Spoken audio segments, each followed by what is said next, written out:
आप देख रहे हैं AHA33 तबरेज के साथ। तो चलिए बढ़ते हैं आज की कहानी की ओर। उससे पहले अगर आपने अभी तक हमारी YouTube चैनल को सब्सक्राइब नहीं किए हैं तो ज़रूर कर ले, ताकि आने वाली वीडियोज़ की नोटिफिकेशन आपको जल्द ही मिल जाए। रात के 11 बजे सुनसान सड़क पर एक बाइक रात के सन्नाटे को चीरती चले जा रही थी। दो दोस्त रोहन और मुकेश अपने दोस्त मोहित के घर जा रहे थे। रोहन और मुकेश आज पूरे 2 साल बाद अपने दोस्त मोहित से मिलने जा रहे थे। तभी रोहन मुकेश से बोलता है, यार अपने शहर में तो कुछ भी नहीं बदला। फिर मुकेश ने कहा, हाँ यार तूने सही कहा। यही सब बात करते करते दोनों चले जा रहे थे। तभी मुकेश ने कहा, यार रोहन रात हो गई है, मैं तो कहता हूँ वो कब्रिस्तान वाली रोड से मत चलियो। फिर रोहन ने कहा, क्यों भाई तुझे डर लगता है क्या? अरे डर मत, मैं हूँ ना तेरे साथ। फिर रोहन की बात सुनकर मुकेश बोलता है, ना यार डर की बात नहीं है, तुझे तो पता ही है वो कब्रिस्तान कितना शराबित है। रोहन निडर लड़का था, इसीलिए मुकेश की बात सुनकर रोहन बोलता है, अरे भाई तू कैसी बात कर रहा है, मैं तो उसी रास्ते से ही जाऊंगा, उस रास्ते से टाइम कम लगेगा। मुकेश जानता था रोहन बहुत जिद्दी है, वह नहीं मानेगा, इसीलिए मुकेश कुछ नहीं बोलता। और फिर उसके बाद रोहन उसी रास्ते से अपनी बाइक ले जाने लगता है। ये दोनों कुछ ही आगे गए थे, तभी इनकी बाइक झटके देने लगी थी। तभी मुकेश ने कहा, अरे क्या कर रहा है, सही से चला भाई। फिर रोहन बोलता है, अरे भाई मैं तो सही से चला ही रहा हूँ, पर पता नहीं इस बाइक में क्या हो गया है। रोहन ने इतना ही कहा था कि इनकी बाइक झटके देते देते थोड़ा आगे जाकर बंद हो जाती है। बाइक बंद होते ही रोहन बोलता है, अरे ये क्या, बाइक कैसे बंद हो गई? फिर मुकेश कहता है, अरे यार बंद हो गई तो क्या हुआ, फिर से स्टार्ट कर। मुकेश के इतना बोलते ही रोहन बाइक फिर से स्टार्ट करने की कोशिश करने लगता है, पर बाइक स्टार्ट नहीं होती। तभी मुकेश ने एक ऐसी चीज़ देख लेता है जिसे देखकर मुकेश बस उसे ही देखे जा रहा था। मुकेश को देखकर साफ पता चल रहा था कि मुकेश ने जो चीज़ देखी है उसे देखकर मुकेश बहुत डर चुका है। तभी रोहन की नज़र मुकेश पर पड़ी तो उसे ऐसे डरे हुए देखकर रोहन बोलता है, अरे अब तुझे क्या हो गया? पर मुकेश कुछ नहीं बोलता, बस अपनी उंगली से इशारा करते हुए दिखाता है। जिस तरफ मुकेश की उंगली थी उसी दिशा में रोहन जैसे ही देखता है तो उसे दिखता है कि उनकी बाइक और कहीं नहीं बल्कि उस ही कब्रिस्तान के गेट के आगे खराब हुई थी। पर रोहन एक निडर लड़का था, इसलिए वो मुकेश से बोलता है, अरे भाई तू डर क्यों रहा है? बाइक इतने समय से घर में ही खड़ी थी, इसलिए बाइक बंद हो गई। और यार तू अब बाइक से नीचे उतर, पहले कोई मैकेनिक देखते हैं। रोहन ने इतना ही कहा था। तभी मुकेश बोलता है, यार वो देख मैकेनिक की दुकान। रोहन जैसे ही उस तरफ देखता तो उसे दिखता है एक छोटी सी झोंपड़ी बनी थी जिसमें एक पीला वाला बल्ब टंगा था और उसमें 45-50 साल का आदमी बैठा हुआ था।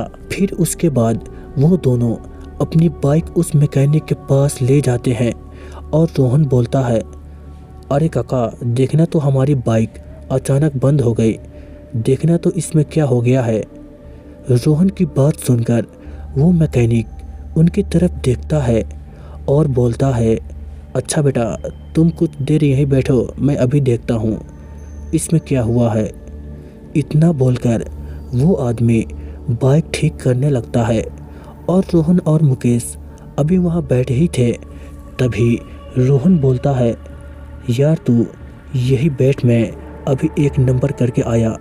इतना बोलकर रोहन थोड़ा ही आगे जाकर टॉयलेट करने लगता है और जैसे रोहन एक नंबर करके पीछे मोड़ता है तो वो देखता है उसके पीछे एक आदमी खड़ा था और वो उसे ही देखे जा रहा था।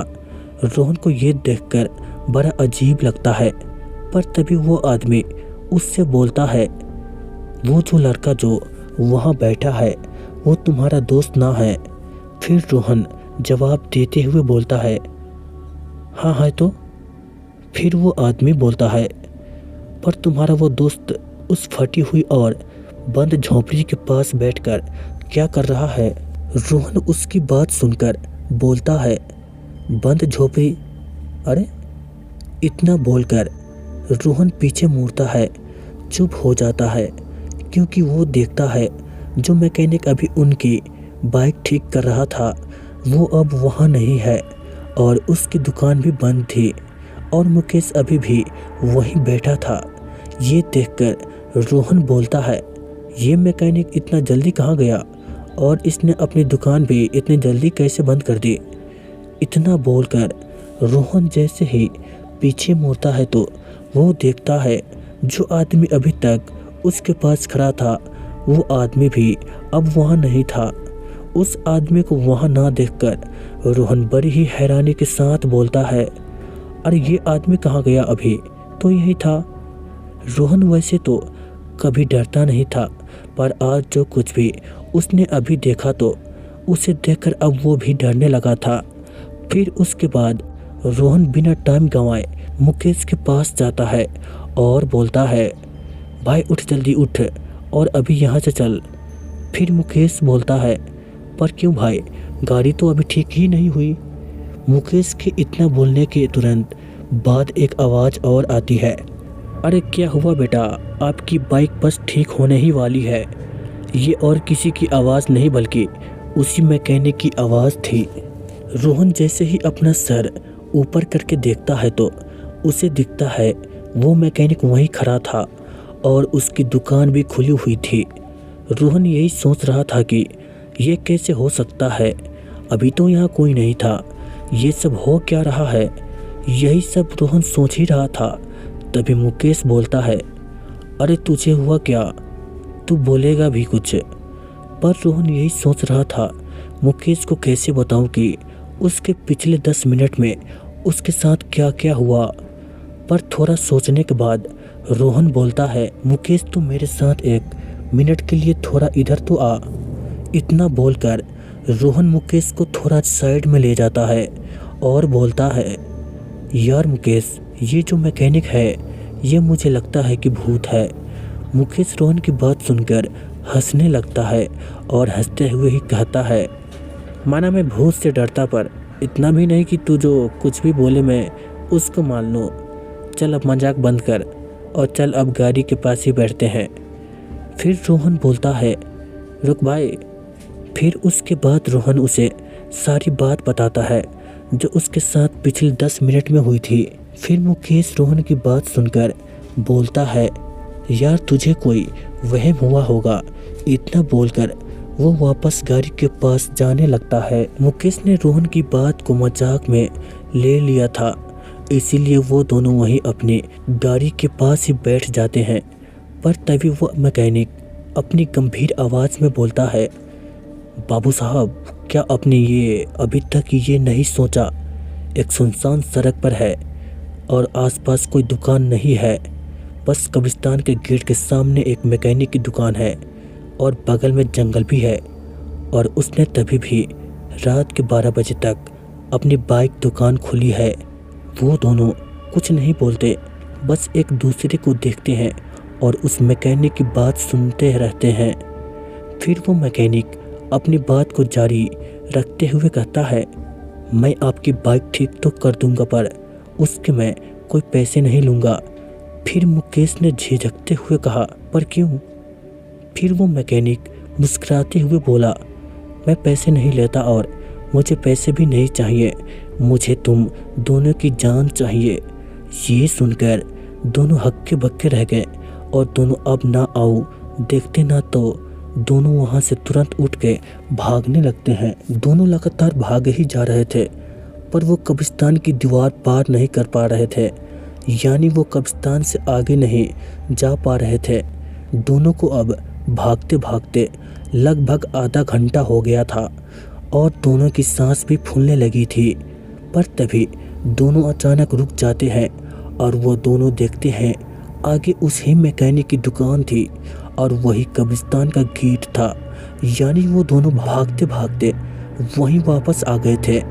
फिर तभी वो दोनों देखते हैं कि वो मैकेनिक अभी भी उन्हें ही देखकर मुस्कुरा रहा था, मानो ये कह रहा हो कि तुम अब कहीं नहीं जा सकते। दोनों सोच ही रहे थे वो क्या करे। तभी रोहन मुकेश को जंगल की ओर भागने को बोलता है। फिर उसके बाद दोनों जंगल की ओर भागने लगते हैं और दोनों भागते भागते अब जंगल के काफ़ी अंदर आ गए थे। तभी दोनों को किसी औरत के रोने की आवाज़ सुनाई देती है। आवाज़ सुनकर दोनों पहले एक ही जगह पर रुक जाते हैं। फिर दोनों जिस ओर से रोने की आवाज़ आ रही थी उसी ओर जाने लगते हैं। पर थोड़ा ही आगे जाकर वो दोनों देखते हैं एक औरत उनसे थोड़ी ही दूर पर बैठी अपने सर को नीचे की ओर करे रो रही थी। पर रोहन को पता नहीं क्या होता है, वो उस ही औरत के पास जाने लगता है। मुकेश उसे रोकना चाहता था पर वो कुछ नहीं बोलता और वो भी उसके साथ ही वही जाने लगता है। फिर उसके बाद रोहन उस औरत के पास जाता है और बोलता है, अरे सुनिए, कौन है आप और इतनी रात को यहाँ क्या कर रही है? पर वो औरत रोहन की बात का कुछ जवाब नहीं देती, जैसे उसने रोहन की बात सुनी ही ना हो। फिर रोहन अपने हाथ से उस औरत को टच करते हुए एक बार फिर से बोलता है, अरे कौन है आप और आप क्यों रो रही है? इस बार वो उनकी बात सुन लेती है और वो अचानक से अपना रोना रोककर बोलती है, उसने मेरे पति को मार दिया। बस इतना बोलकर वो औरत फिर से रोने लगती है। फिर मुकेश डरते डरते बोलता है, किसने तुम्हारे पति को मार दिया?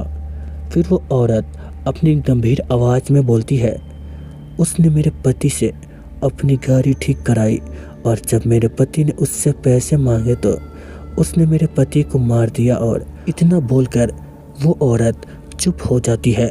पर ये सुनकर उन दोनों के होश उड़ जाते हैं और तभी वो औरत अचानक से अपना सर ऊपर करती है और उन दोनों की तरफ जैसे देखती है और जैसे ही वो दोनों उस औरत का चेहरा देखते हैं तो उनका दिल अपनी दुगनी रफ्तार से धड़कने लगता है, क्योंकि उस औरत का चेहरा पूरा सफ़ेद पड़ा हुआ था, जैसे उसके शरीर में खून की एक बूंद भी ना हो।